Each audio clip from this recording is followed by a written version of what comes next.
الحمد لله نحمده ونستعينه ونستغفره ونؤمن به ونتوكل عليه ونعوذ بالله من شرور أنفسنا ومن سيئات أعمالنا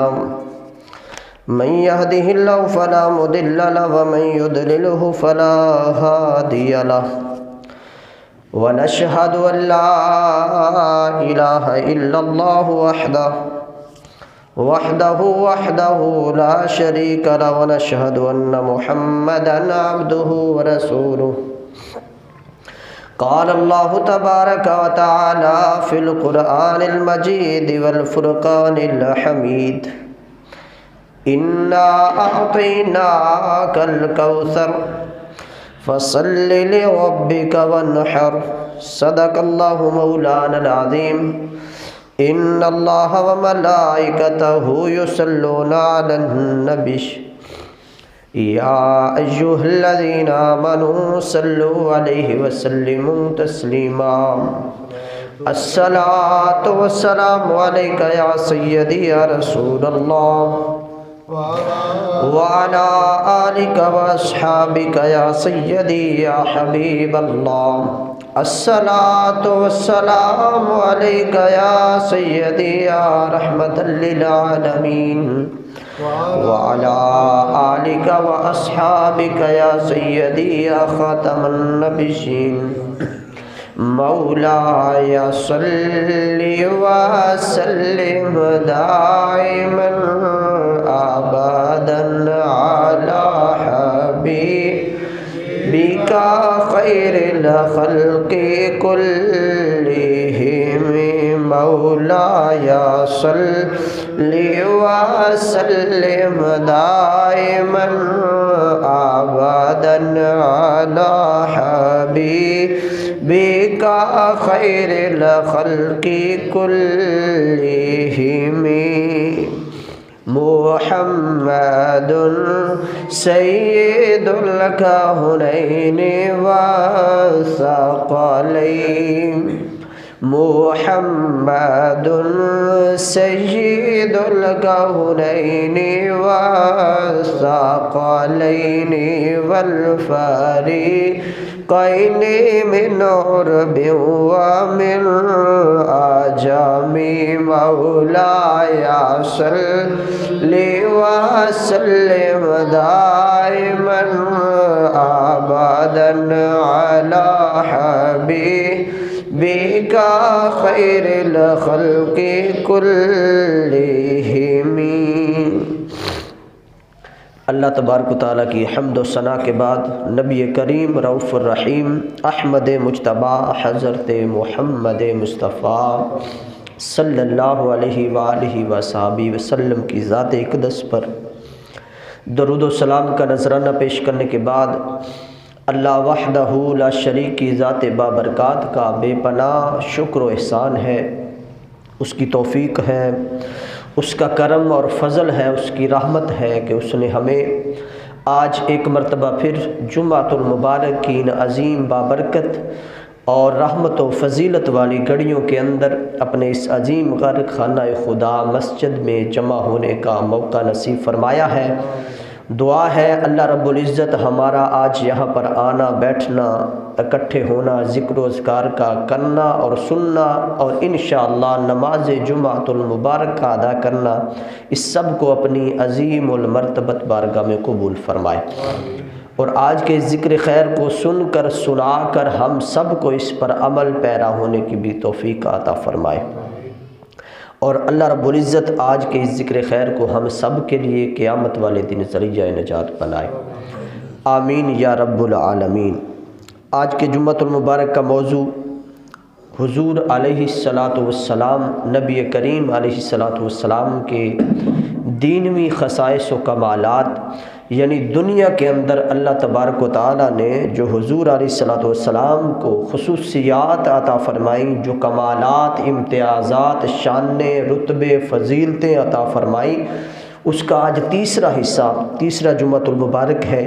تو آج بھی ہم اس پہ گفتگو کریں گے۔ تو حضور علیہ الصلوۃ والسلام کی شانوں کے حوالے سے جتنا بھی بیان ہو جائے وہ کم ہے۔ جتنے بھی لمحات، جتنی بھی گھڑیاں، جتنے بھی دن، جتنے بھی مہینے، جتنے بھی سال، جتنی صدیاں بیت جاتی ہیں اور بیت جائیں گی، لیکن پیارے آقا علیہ الصلوۃ والسلام کا ذکر مبارک نہ کبھی ختم ہوا ہے نہ ہوگا، اس لیے کہ آپ کے ذکر کو بلند کرنے والی ذات خدا کی ہے۔ آپ کا ذکر جو ہے وہ اللہ رب العزت نے بلند کیا ہے، تو جس کے ذکر کو اللہ تبارک و تعالیٰ بلند کر رہی ہے، تو جب اللہ تبارک و تعالیٰ کو کوئی مٹا نہیں سکتا اور وہ کبھی سوتا بھی نہیں ہے، وہ ہمیشہ سے ہے، ہمیشہ رہے گا، اور جب تک ہے اور جب تک رہے گا، جب سے ہے اور جب تک رہے گا، حضور علیہ الصلوۃ والسلام کا ذکر بھی اس وقت سے ہے اور اس وقت تک رہے گا، یعنی یہ ذکر کبھی بھی ختم ہونے والا نہیں ہے۔ تو اسی حوالے سے بخاری اور مسلم کی متفق علیہ حدیث مبارکہ سے آغاز کرتے ہیں۔ حضرت عقبہ بن عامر رضی اللہ تعالیٰ عنہ راوی ہیں حدیث مبارکہ کے، حضور فرماتے ہیں صلی اللہ علیہ وسلم، راوی بیان کرتے ہیں کہ حضور علیہ الصلوۃ والسلام احد کے مزارات جو تھے، جو شہداء تھے، ان مزارات پر نماز پڑھنے کے بعد منبر پر جلوہ افروز ہوئے اور خطاب فرمایا اور فرمایا کہ بے شک میں تمہارا پیش رو ہوں اور تم پر گواہ ہوں، اور اس کے بعد حضور علیہ الصلوۃ والسلام نے فرمایا بے شک میں اپنے حوض کو اس وقت دیکھ رہا ہوں، میں اپنے حوض کو اس وقت بھی دیکھ رہا ہوں، اور فرمایا کہ بے شک مجھے اللہ نے زمین کے خزانوں کی کنجیاں عطا فرما دی ہیں، زمین کے خزانوں کی کنجیاں عطا فرما دی ہیں، اور فرمایا خدا کی قسم کہ مجھے یہ ڈر نہیں ہے کہ میرے بعد تم شرک میں مبتلا ہو جاؤ گے، مجھے یہ ڈر نہیں ہے کہ تم میرے بعد شرک میں مبتلا ہو جاؤ گے، شرک کرنے لگو گے، بلکہ فرمایا کہ مجھے اس بات کا ڈر ہے کہ تم دنیا کی محبت میں مبتلا ہو جاؤ گے۔ اس حدیث مبارکہ میں دو تین اہم باتیں ہیں، اس پہ ہم نے غور کرنا ہے۔ سب سے پہلے حضور علیہ الصلوۃ والسلام فرما رہے ہیں کہ میں یہاں پر کھڑے ہو کر اپنے حوض کو دیکھ رہا ہوں، اور یقیناً یہ حوض کوثر کی بات ہو رہی ہے۔ اس سے بعد بھی دو تین احادیث کے بعد ایک حدیث مبارکہ آئے گی، اس میں یہ بات واضح ہو جائے گی۔ تو حضور علیہ الصلوۃ والسلام کی نظر مبارک اور نظر نبوت کا کمال یہ ہے، خصوصیت یہ ہے، امتیاز یہ ہے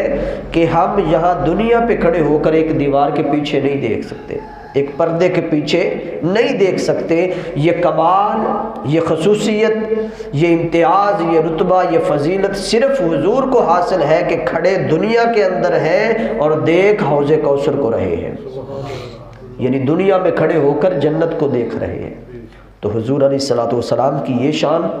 اور دوسری بات اس میں یہ ہے کہ فرمایا کہ مجھے اللہ پاک نے اپنے خزانوں کی کنجیاں عطا فرما دی۔ تو اللہ تبارک و تعالیٰ کے جتنے خزانے ہیں، اللہ تبارک و تعالیٰ نے چابی سے مراد یہ ہے کہ حضور علیہ الصلوۃ والسلام کو اس کا مختار بنایا ہے۔ اللہ نے اپنے خزانوں کا مختار حضور علیہ الصلوۃ والسلام کو بنایا ہے، یہ حضور کو اختیار عطا فرمایا ہے۔ اور تیسری بات اس میں حدیث مبارکہ میں یہ ہے اور بڑی اہم ہے کہ حضور علیہ الصلوۃ والسلام نے فرمایا کہ مجھے یہ ڈر نہیں ہے کہ جس طرح پچھلی امتیں، ان میں انبیاء کرام آئے اور جب وہ چلے جاتے تھے تو ان کے جانے کے بعد امتیں پھر شرک میں مبتلا ہو جاتی تھی، کوئی بتوں کی پوجا کرتا تھا، کوئی سورج کو پوجتا تھا، کوئی آگ کو پوجتا تھا، تو اس طرح وہ پھر شرک کرنے لگتے تھے۔ تو فرمایا کہ مجھے میرے جانے کے بعد یہ ڈر نہیں ہے، یہ احتمال نہیں ہے کہ میری قوم، میری امت شرک کرنے لگ جائے گی، بلکہ مجھے ڈر یہ ہے کہ میری امت دنیا کی محبت میں مبتلا ہو جائے گی۔ تو پتہ چلا کہ حضور نے فرمایا کہ شرک نہیں کرے گی ساری امت، تو اس سے یہ بھی پتہ چلا کہ شرک میں مبتلا نہیں ہوگی بلکہ دنیا کے اندر مبتلا ہو جائے گی، دنیا میں کھو جائے گی، جس طرح آج ہمارا حال ہے۔ اللہ پاک ہمیں دین کو سمجھنے کی بھی توفیق عطا فرمائے اور فکر آخرت کرنے کی بھی توفیق عطا فرمائے، آمین۔ اب دوسری حدیث مبارکہ جو مسلم شریف کے اندر ہے، حضرت ثوبان رضی اللہ تعالیٰ عنہ راوی ہے، فرماتے ہیں کہ حضور علیہ الصلوۃ والسلام نے فرمایا، بے شک اللہ تعالیٰ نے میرے لیے زمین کو لپیٹ دیا اور میں نے اس کے مشارق اور مغارب کو دیکھ لیا، یعنی مشارق جو مشرق کے اندر جتنے علاقے ہیں اور مغرب کے اندر جتنے علاقے ہیں میں نے سب کو دیکھ لیا، اللہ پاک نے اس کو سمیٹ دیا، میرے نزدیک کر دیا کہ اتنی بڑی چیز ہے، اس کو سمیٹ کے چھوٹا کر دیا اور میں نے اپنی آنکھوں سے اس کو دیکھ لیا، یعنی مجھے کہیں نہیں جانا پڑا، اللہ تبارک و تعالیٰ نے وہ چیز میرے سامنے پیش کر دی۔ یہ شان ہے کہ حضور کو زمینیں دیکھنے کے لیے نہیں جانا پڑا، بلکہ زمینیں اللہ پاک نے سمیٹ کر حضور کے قدموں میں پیش کر دی، حضور کے قدموں میں زمین کو رکھ دیا اللہ پاک نے۔ فرمایا کہ میں نے مشارق کو اور مغارب کو دیکھ لیا، اور پھر فرمایا کہ ان قریب میری حکومت وہاں تک پہنچے گی جہاں تک یہ زمین لپیٹی گئی۔ حضور علیہ الصلوۃ والسلام یہ خوشخبری بھی دے کر گئے، اور پھر فرمایا کہ میں نے اپنے رب سے اپنی امت کے بارے میں سوال کیا۔ وہ سوال کیا تھا؟ فرمایا کہ میں نے اپنے رب کے حضور یہ دعا کی کہ مولا میری امت کو قحط سالی سے ہلاک نہ کرنا۔ کس سے؟ قحط سالی سے ہلاک نہ کرنا، مال کی ان کو کمی نہ آئے، بھوک سے یہ نہ مرے، پیاس سے یہ نہ مرے۔ فرمایا کہ یہ میں نے سوال کیا، اور ایک سوال میں نے یہ کیا کہ مولا ان پر غیر دشمن کو مسلط نہ کرنا، کہ وہ ان کو تباہ کر دے، ایسا نہ ہو۔ تو حضور علیہ الصلوۃ والسلام فرماتے ہیں کہ یہ دعا جو ہے میں نے کی کہ وہ دشمن ان پر مسلط ہو جائے، ان کو تباہ کر دے، یہ بھی دعا فرمائی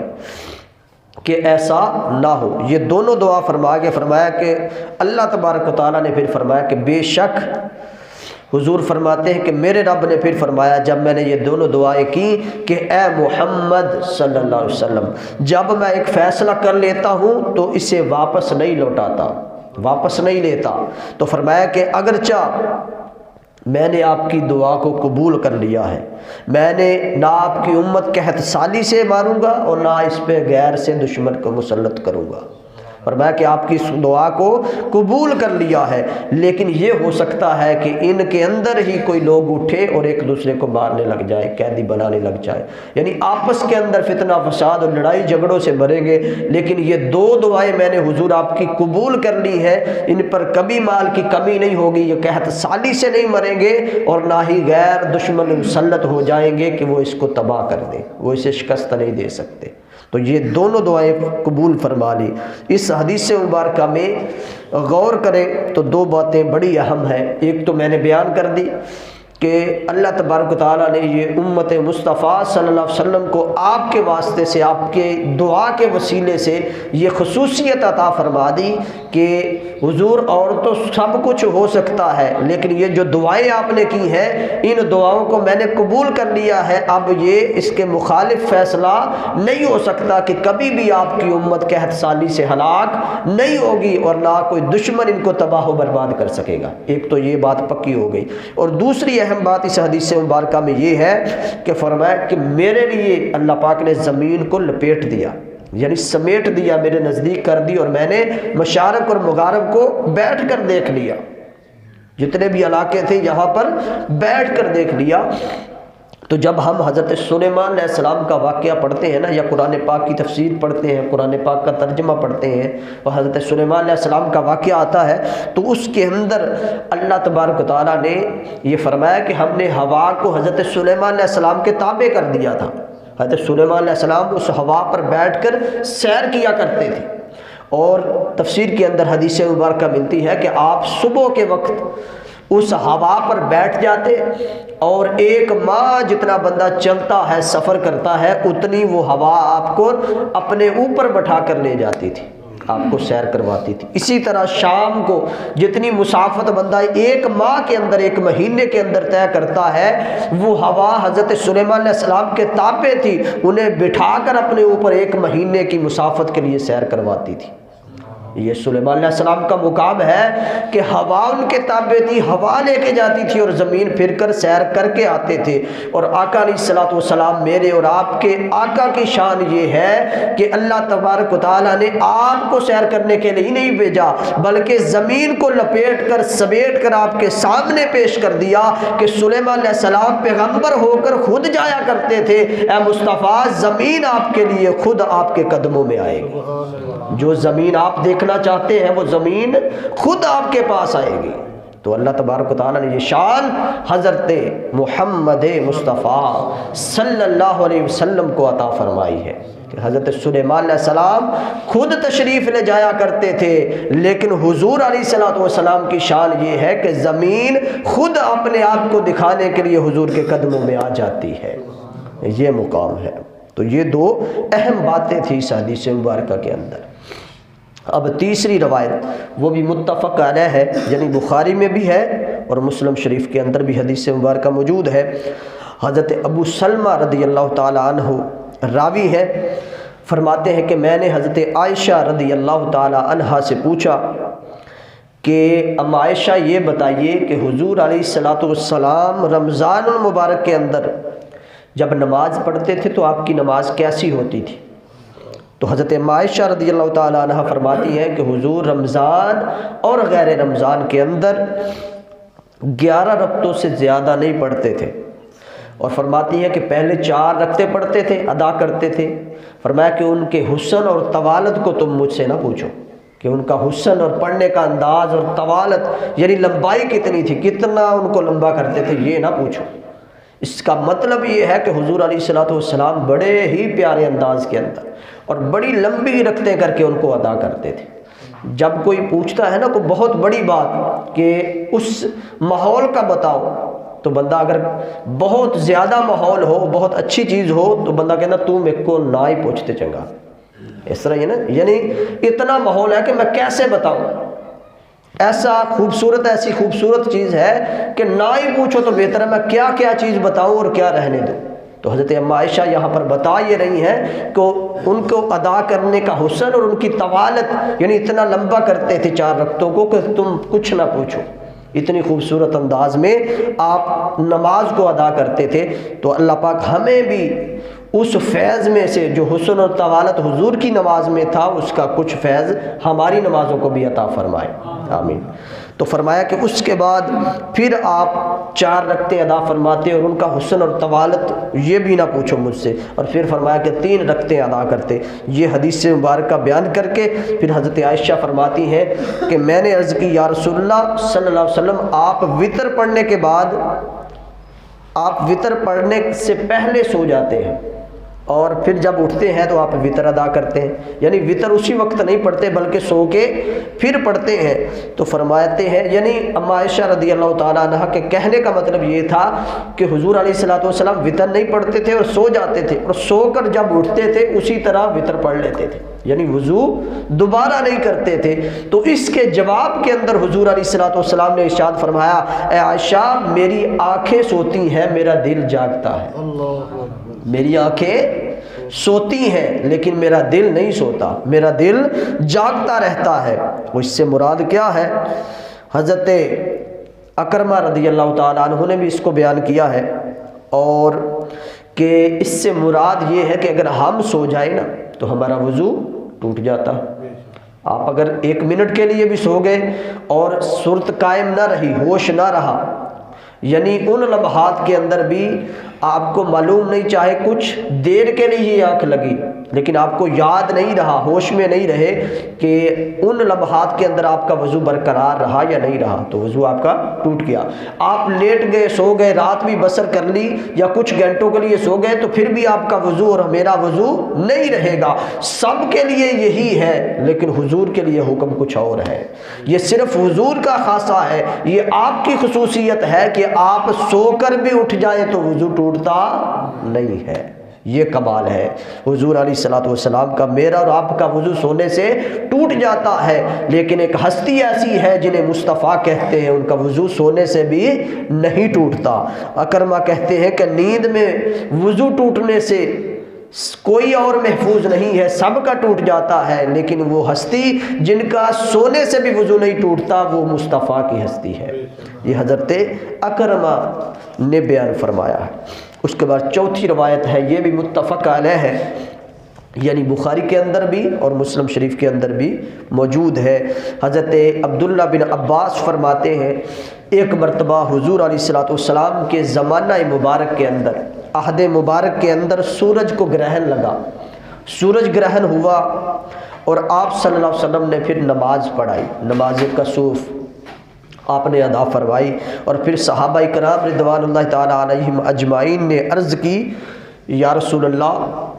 صلی اللہ علیہ وسلم، آپ نے اپنی جگہ پر کھڑے کھڑے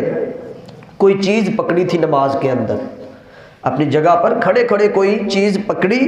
اور پھر ہم نے دیکھا آپ پیچھے ہو گئے، یعنی کس قدر پیچھے ہو گئے، یعنی چھوڑ دی اس چیز کو، پہلے پکڑا پھر آپ پیچھے ہو گئے، یعنی اس چیز کو چھوڑ دیا۔ تو حضور ہم پوچھنا یہ چاہتے ہیں کہ یہ کیا ماجرا ہے، آپ نے کون سی چیز پکڑی تھی اور پھر چھوڑ کیوں دی، پھر پیچھے کیوں ہٹ گئے، ہم یہ پوچھنا چاہتے ہیں، اور تھی بھی نماز کے اندر۔ تو حضور علیہ السلام نے صحابہ اکرام کو بتایا ہے میرے صحابہ، جب میں نماز پڑھا رہا تھا تو مجھے جنت نظر آئی، میرے سامنے جنت تھی، اور فرمایا کہ جب جنت نظر آئی، جنت میرے سامنے پیش کی گئی، تو میں نے ان میں سے ایک درخت سے ایک خوشہ پکڑ لیا، ایک ٹہنی، ایک پھلدار ٹہنی پکڑ لی، اور میں نے اس کو توڑنا چاہا لیکن پھر اپنا ارادہ مؤخر کر دیا۔ فرمایا کہ اگر میں اس ٹہنی کو، اس خوشے کو توڑ لیتا، اس پھل کو توڑ لیتا، تو جب تک دنیا رہتی تم کھاتے رہتے، کبھی ختم نہ ہوتا۔ بخاری اور مسلم میں متفق علیہ حدیث پاک۔ اس حدیث مبارکہ میں تین چیزیں بڑی اہم ہیں اگر ہم غور کریں تو۔ فرمایا کہ ایک تو سورج گرہن لگا، ٹھیک ہے، تو اس پر آپ نے عمل کیا فرمایا، یہ نہیں کیا ہماری طرح کہ جو حاملہ عورت ہے وہ نہ نکلے باہر اور لوہے کی کسی چیز کو ہاتھ نہ لگائے، ایسا معاملہ حضور نے نہیں فرمایا، یہ ہماری باتیں ہیں، یہ ہمارے شگون ہے، برے شگون ہے۔ ایسا کوئی مسئلہ نہیں ہے کہ عورت کو کوئی نقصان، حاملہ عورت کو یا اور کسی طرح سے نقصان پہنچتا ہے، یا بارش کے اندر کوئی بچہ چھوٹا ہے، پلیٹھی کا ہے، بڑا ہے، اس کو کوئی نقصان پہنچتا ہے، یہ ہماری باتیں گھڑی ہوئی ہیں، ایسے کوئی کچھ نہیں ہوتا۔ حدیث مبارکہ میں آ گیا کہ سورج گرہن لگا تو حضور نے کیا کیا، یہ نہیں کہا کہ عورتیں باہر نہ نکلیں، جو حاملہ ہے وہ لوہے کی چیز نہ پکڑے، یہ سب فضول باتیں اور غیر شرعی باتیں۔ حضور علیہ السلام نے نماز کسوف ادا فرمائی، صحابہ کرام کو ساتھ لیا، اور یہی طریقہ کار ہے، باقی ساری باتیں فضول ہیں اس کے اندر۔ تو سورج گرہن لگا تو آپ نے نماز ادا فرمائی، بلکہ اس دن آپ کے پیارے بیٹے حضرت ابراہیم رضی اللہ تعالیٰ عنہ کی وفات بھی ہوئی، اور لوگ کئی سمجھنے لگے کہ پتہ نہیں حضور کے بیٹے کی وصال ہوا، وفات ہوئی، تو پتہ نہیں اس لیے سورج گرہن لگا۔ تو آپ نے فرمایا کسی کی وفات پہ یا کسی کے مرنے سے، وصال کرنے سے سورج گرہن نہیں لگتا، یہ اللہ کی نشانیاں ہیں، تو یہ بھی آپ نے واضح فرما دیا۔ تو فرمایا ایک تو بات یہ تھی کہ سورج گرہن لگا اور اس پہ آپ نے عمل کیا کیا، اور دوسری بات اس کے اندر یہ ہے کہ حضور علیہ السلام نماز کے اندر کھڑے ہیں اور جنت سامنے ہے، بلکہ میں تو یوں کہوں گا کہ حضور دنیا کے اندر ہے اور ہاتھ جنت کے اندر ہے۔ آپ نے خوشہ پکڑا ایک پھلدار درخت کا، یعنی توڑنا چاہا، پھر آپ نے چھوڑ دیا، پیچھے ہٹ گئے، تو اس کا مطلب یہ ہے کہ حضور دنیا کے اندر کھڑے ہیں اور ہاتھ جنت کے اندر ہے۔ یہ طاقت ہے مصطفیٰ کی، یہ اللہ پاک نے قوت عطا فرمائی ہے مصطفیٰ کو۔ ہے کوئی مائی کا لال آج کے دور کے اندر کہ جو کھڑا دنیا کے اندر ہو اور اس کا ہاتھ جنت کے اندر ہو؟ ایسا کوئی نہیں ہو سکتا، ایسا کمال کسی اور کو نصیب نہیں ہے۔ حضور علیہ السلام نماز کے اندر دنیا کے اندر کھڑے ہیں، اور ہاتھ کی شان یہ ہے، دست اقدس کی شان یہ ہے کہ یہ جنت کے اندر ہے۔ یہ کہاں پہ ہے؟ جنت کے اندر۔ کیا کمال ہے! تو حضور کے ہاتھوں کی شان یہ ہے، تو پورے ذات کا عالم کیا ہوگا۔ تو تیسری بات اس کے اندر یہ ہے کہ فرمایا کہ اگر میں اس کو توڑ لیتا تم کھاتے رہتے، وہ خوشہ کبھی ختم نہ ہوتا، وہ پھل کبھی ختم نہ ہوتا، تم کھاتے رہتے ساری زندگی جب تک دنیا ہے۔ تو پتہ چلا کہ کوئی بھی چیز ہم لیتے ہیں وہ ختم ہو جاتی ہے۔ آپ آج باغ میں بھی چلے جائیں، یہاں پر کوئی چیز نہ لے، وہ بھی لے کر آئے تو ایک دن ختم ہو جائے گی۔ 2 بورے لے آئے، 4 بورے کنو کے لے آئے، سیب لے آئے، کوئی چیز بھی لے کر آئے وہ ایک دن ختم ہو جانی۔ لیکن یہ شان مبارکہ حضور کی ہے، یہ خصوصیت، یہ امتیاز، یہ کمال حضور کا ہے کہ آپ کے دست اقدس نے جنت سے ایک پھل توڑا، فرمایا کہ اور ساری چیزیں جو تم لیتے ہو وہ ختم ہو سکتی ہیں، لیکن میرے دست اقدس سے جو چیز ٹچ ہو جائے، میں نے توڑ کر عطا کر دی ہو، وہ دنیا ختم ہو سکتی ہے، وہ ختم نہیں ہو سکتی۔ یہ شان مبارکہ ہے، یعنی آپ توڑے خود جا کر باغ کے اندر تو پھر بھی چیز ختم ہو جائے، لیکن حضور کا دست اقدس لگا ہو تو وہ چیز کبھی ختم نہیں ہوتی۔ یہ کمال ہے، یہ خصوصیت ہے۔ اب 5ویں روایت حضور علیہ السلام سے، حضرت عثمان بن حنیف رضی اللہ تعالیٰ عنہ راوی ہے حدیث مبارکہ کے، فرمایا کہ ایک نبینہ شخص حضور علیہ السلام کی بارگاہ میں آیا۔ بڑی پیاری روایت ہے، بڑی خوبصورت روایت ہے۔ خدمت میں حاضر ہوا اور عرض کی، یا رسول اللہ میرے لیے دعا کریں۔ نبینہ تھا، فرمایا کہ دعا کریں اللہ پاک مجھے تندرستی عطا فرما دے، یعنی مجھے نظر آنا شروع ہو جائے۔ نبینہ تھا، بینا ہو جائے۔ تو حضور علیہ السلام نے مشورہ دیا کہ میں دعا کر دوں، لیکن تمہارے لیے بہتر یہ ہے کہ اگر تم چاہو تو، پھر بھی بات اسی پہ رکھی، صحابی پر، بات تم پر ہے، اگر تم میری مانو تو دعا نہ کرواؤ، یہ تمہارے لیے بہتر ہے، لیکن اگر تم چاہو تو کروا بھی سکتے ہو۔ تو اس نے کہا حضور کروا دے، کر دے، دعا فرما دے۔ یعنی حضور علیہ السلام کو بہتری کا علم ہے۔ ہم اپنے ہر کام کے اندر دیکھتے ہیں کہ ہماری بہتری کس کے اندر ہے، سوچتے ہیں نا پھر کرتے ہیں، تو سوچنے کے بعد ہم کرتے ہیں کس کے اندر بہتری ہے، پھر ہم کرتے ہیں۔ لیکن ہمیں یہاں پر بھی معلوم ہوا کہ جس طرح حضور ہماری بہتری چاہتے ہیں ہم اس طرح سوچ بھی نہیں سکتے۔ تو ان کو بھی مشورہ یہ دیا کہ تمہاری بہتری اس میں ہے کہ دعا نہ کرو۔ اس کا کیا معنی ہے، کیوں کہا، یہ بھی آپ کو بتاتا ہوں، پہلے حدیث مبارکہ مکمل کر لیں۔ تو فرمایا کہ اس نے کہا حضور دعا فرما دے کہ اللہ پاک مجھے تندرست کر دے، میں نبینہ ہوں، نظر آنا شروع ہو جائے۔ تو حضور نے فرمایا کہ تمہیں نسخہ بتا دیتا ہوں تو یہ کر لو، تو بینائی لوٹ آئے گی۔ نسخہ کیا فرمایا، فرمایا اچھی طرح وضو کرو، اور وضو کرنے کے بعد 2 رکعت نماز ادا کرنا، اور پھر یہ دعا کرنا اس طریقے سے۔ کس طرح، فرمایا اللہم انی اسألک وَأَتَوَجَّهُ إِلَيْكَ بِمُحَمَّدٍ نَبِيِّ الرَّحْمَةِ یا محمد انی قد توجہت بک الی ربی فی حاجتی هذه لتقضى فشفعہ فی۔ اس کا ترجمہ یوں ہے، اور یہ حدیث مبارکہ صحیح ہے، شیخ البانی نے بھی اس کو صحیح کہا ہے اور امام ترمذی نے اس کو حسن کہا ہے۔ اس کا ترجمہ یہ ہے کہ فرمایا دعا کرنی ہے، اللہ میں تجھ سے سوال کرتا ہوں اور تیری طرف توجہ کرتا ہوں نبی رحمت محمد مصطفیٰ کے وسیلے سے، صلی اللہ علیہ وسلم، حضور کے وسیلے سے، یا محمد میں آپ کے وسیلے سے اپنے رب کی بارگاہ میں اپنی حاجت پیش کرتا ہوں تاکہ پوری ہو جائے۔ اے اللہ میرے حق میں سرکار دو عالم صلی اللہ علیہ وسلم کی شفاعت کو قبول فرما۔ یہ دعا تھی، اس میں حضور علیہ السلام کا وسیلہ بھی آ گیا کہ یعنی حضور علیہ، صحیح حدیث مبارکہ ہے کہ حضور علیہ السلام کے وسیلے سے دعا کرنے سے بینائی لوٹ آتی ہے۔ حضور کا وسیلہ کوئی ایسی چیز نہیں ہے کوئی جو معیوب ہو۔ ایک تو یہ فرمایا کہ تمہارے لیے بہتر ہے دعا نہ کرواؤ۔ اس کی کیا وجہ تھی؟ اس کی وجہ یہ تھی کہ جب تک اس نے تکلیف جھیلنی تھی، مسلمان مومن بندے کو حضور فرماتے ہیں کانٹا بھی چبھے تو اس کانٹے کی وجہ سے، اس تکلیف کی وجہ سے جو کانٹا چبھنے سے آتی ہے، اس کے ذریعے اللہ پاک اس کے گناہوں کو معاف کر دیتا ہے۔ تو جب بینائی نہیں ہے، آنکھوں کے اندر نابینا ہے، تو جتنی تکلیف اسے آئے گی، یعنی نظر نہیں آ رہا تو کہیں پہ گرتا ہے، کوئی چیز نظر نہیں آ رہی، پریشانی ہوتی ہے، تکلیف ہوتی ہے، تو جتنی اس کو پریشانی تکلیف پہنچنی تھی اس کے اتنے گناہ معاف ہوتے جانے تھے۔ اس لیے بہتری تھی اس کے اندر۔ اور بھی حدیث مبارکہ اس حوالے سے وہ نہیں بیان کرتا کیونکہ ٹائم تھوڑا ہے۔ تو فرمایا کہ اگر تمہارے لیے بہتری یہ ہے کہ تم دعا نہ کرواؤ کہ بیماری کے اندر اگر بندے کو بیماری آتی ہے، تکلیف پہنچتی ہے بیماری کی وجہ سے، تو اس کے گناہ معاف ہوتے جاتے ہیں۔ تو دوسری اس کے اندر بات یہ تھی کہ حضور کے وسیلے سے انہیں بینائی مل جاتی ہے۔ حضرت عیسیٰ علیہ السلام کا ذکر ہمیں ملتا ہے کہ آپ کا ایک معجزہ یہ بھی تھا کہ آپ کے ہاں اگر کوئی نابینا آتا تو آپ اسے بینا کر دیتے تھے، یعنی اسے نظر آنا شروع ہو جاتا تھا۔ تو حضرت عیسیٰ علیہ السلام کا مقام اور مرتبہ اور معجزہ یہ ہے کہ آپ کی امت میں سے کوئی آپ کے اندر ایسا کوئی اندھا آتا، نابینا آتا، تو آپ اسے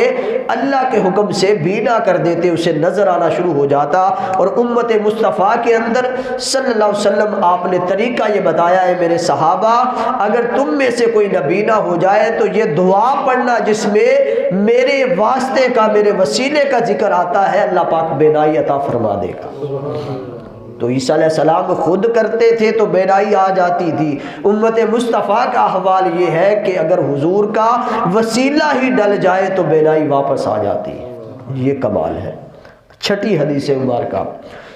حضور علیہ الصلوۃ والسلام، متفق علیہ حدیث پاک ہے، حضرت انس بن مالک رضی اللہ تعالیٰ عنہ راوی ہے، آپ فرماتے ہیں کہ اہل مکہ نے، مکہ والوں نے حضور علیہ الصلوۃ والسلام سے معجزہ دکھانے کا مطالبہ کیا کہ کوئی معجزہ دکھائیں تو اسلام لائیں گے، ایمان قبول کریں گے۔ تو آپ فرماتے ہیں کہ حضور علیہ الصلوۃ والسلام نے پھر اس موقع پر چاند کو 2 ٹکڑے کیا۔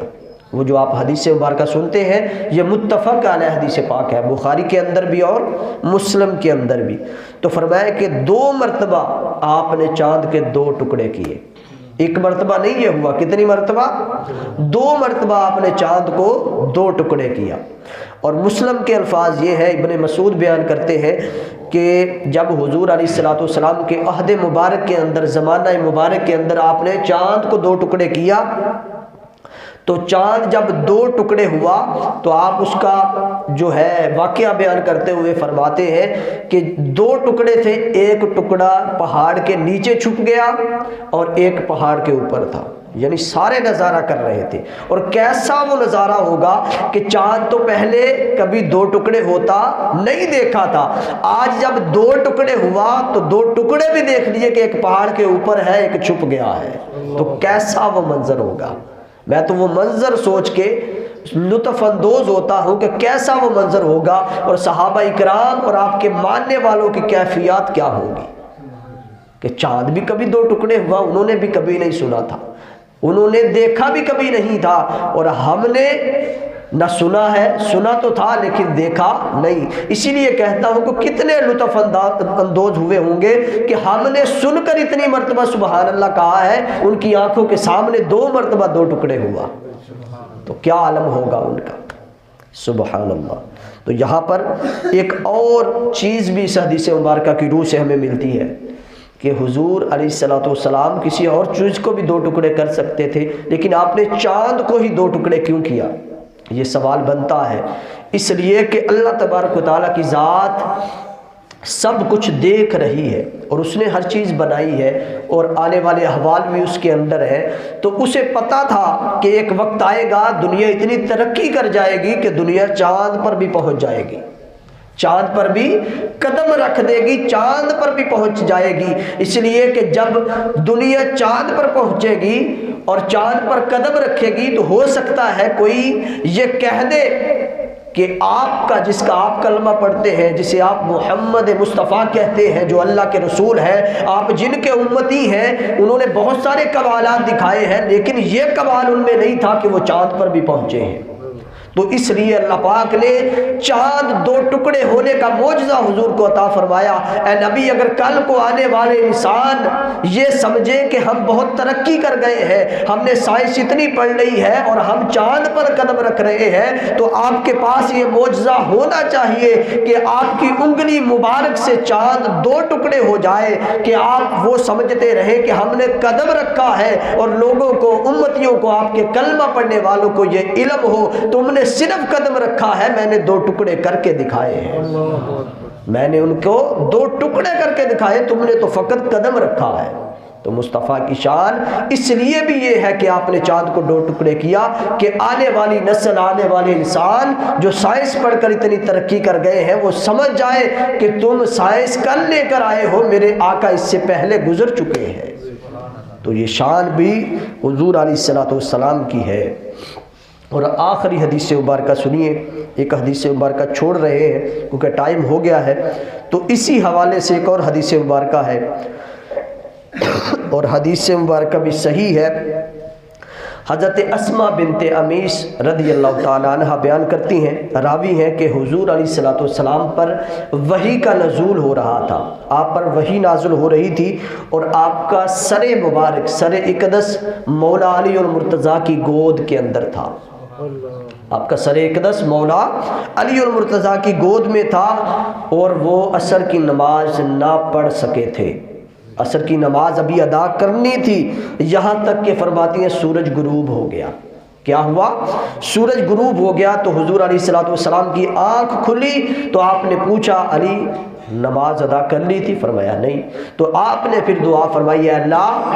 اللہ تیری اور تیرے رسول کی اطاعت کے اندر تھا، سورج واپس پلٹا دے، سورج کو واپس لوٹا دے، کیونکہ علی تیری اور تیرے رسول کی اطاعت کے اندر تھا۔ یہاں پر یہ بھی پتا چلا کہ علی المرتضیٰ اللہ کی اطاعت کیسے کر رہے تھے۔ اللہ کی اطاعت تو پھر ہوتی نا کہ اگر نماز ادا کر لیتے، سمجھے بات؟ نماز اثر پڑھی نہیں ہے اور گود حضور، سر مبارک حضور کا آپ کی گود کے اندر ہے، نماز نکل جاتی ہے اور حضور فرما رہے ہیں اللہ یہ تیری اطاعت کے اندر بھی تھا، میری اطاعت کے اندر بھی تھا۔ ارے اللہ کی اطاعت تو پھر بنتی نا، اگر نماز ادا کرتے، اللہ کی نماز پڑھتے تو پھر اللہ کی اطاعت بنتی تھی، لیکن یہ نہیں فرمایا، اس لیے کہ حضور کا اگر کوئی کام کر رہے ہیں تو اس میں اللہ کی اطاعت بھی آ جاتی ہے، رسول اللہ کی اطاعت بھی آ جاتی ہے۔ تو پتہ چلا اگر نماز نہیں پڑھی تو اللہ، حضور نے یہ نہیں فرمایا کہ اللہ کی اطاعت نہیں کر رہا تھا، کیونکہ رسول کے کام کے اندر لگے ہوئے تھے، اس میں اللہ کی اطاعت بھی آ گئی اور رسول اللہ صلی اللہ علیہ وسلم کی اطاعت بھی آ گئی۔ اور پھر فرمایا کہ اللہ یہ تیری اور تیرے رسول کی اطاعت کے اندر تھے، سورج کو واپس پلٹا دے۔ حضرت اسماء رضی اللہ تعالیٰ عنہ بیان کرتی ہیں کہ میں نے سورج کو غروب ہوتے دیکھا، میں نے سورج کو غروب ہوتے دیکھا اور پھر یہ بھی دیکھا کہ سورج پھر طلوع ہو رہا ہے۔ سورج کبھی ادھر سے طلوع نہیں ہوا تھا کہ غروب ہو جانے کے بعد پھر نکل آئے، لیکن حضرت اسماء جو کہ صحابیہ ہیں حضور کی، آپ فرماتی میں نے غروب ہوتے بھی دیکھا اور پھر باہر نکلتے بھی دیکھا۔ تو پتہ چلا حضور علیہ السلام کو اللہ پاک نے اتنی شان عطا فرمائی ہے کہ چاند بھی 2 ٹکڑے ہو جاتے ہیں، کہ آسمانی چیزیں بھی آپ کے تصرف کے اندر ہیں، اور سورج بھی جو پلٹا دیتے ہیں اسے مصطفیٰ کہتے ہیں۔ یہ اختیار مختار اور مالک اللہ نے حضور علیہ السلام کو بنایا ہے، اسی لیے وہ آپ نے سارے کام دکھلائے۔ ہمارا عقیدہ اس حوالے سے یہ ہے کہ جو سارا علم ہے، ساری شانیں ہیں، رتبے ہیں، مقام ہے، مرتبہ ہے، یہ حضور نے خود نہیں دیا، یہ علم آپ کا اپنا نہیں ہے، یہ عطائی علم ہے، یہ اللہ سے عطا کردہ علم اور ساری چیزیں معجزات یہ اللہ کی طرف سے عطائی ہے۔ جب عطائی کا لفظ استعمال فرما دیا تو پھر کسی کو کوئی ڈاؤٹ، کوئی پریشانی نہیں ہونی چاہیے۔ اللہ تبارک و تعالیٰ کی ذات اپنے مصطفیٰ کو جتنا چاہے مرضی عطا فرمائے، آپ کو کوئی پریشانی، ہمیں کوئی پریشانی نہیں ہے، اس لیے کہ خدا جانے یا رسول جانے، اس خدا جانے یا اس کا محبوب جانے، وہ اس کو جتنے مرضی رتبے عطا فرمائے، کسی کو کوئی اعتراض نہیں ہو سکتا، بلکہ امتی کو خوش ہونا چاہیے، امتی کو خوش ہونا چاہیے۔ جن کا کلمہ ہم پڑھتے ہیں، جن کا امتی ہونے کا دعویٰ ہم کرتے ہیں، اللہ پاک نے ان کو اتنی شانیں عطا فرمائی ہے کہ باقی ساری شانیں ہمیں کم نظر آتی ہیں۔ اللہ پاک ہمیں حضور علیہ السلام کا سچا اور پکا امتی بننے کی توفیق عطا فرمائے اور آپ کی سیرت کے مطابق اپنی زندگیوں کو ڈالنے کی توفیق عطا فرمائے۔ وآخر دعوانا الحمدللہ رب العالمین۔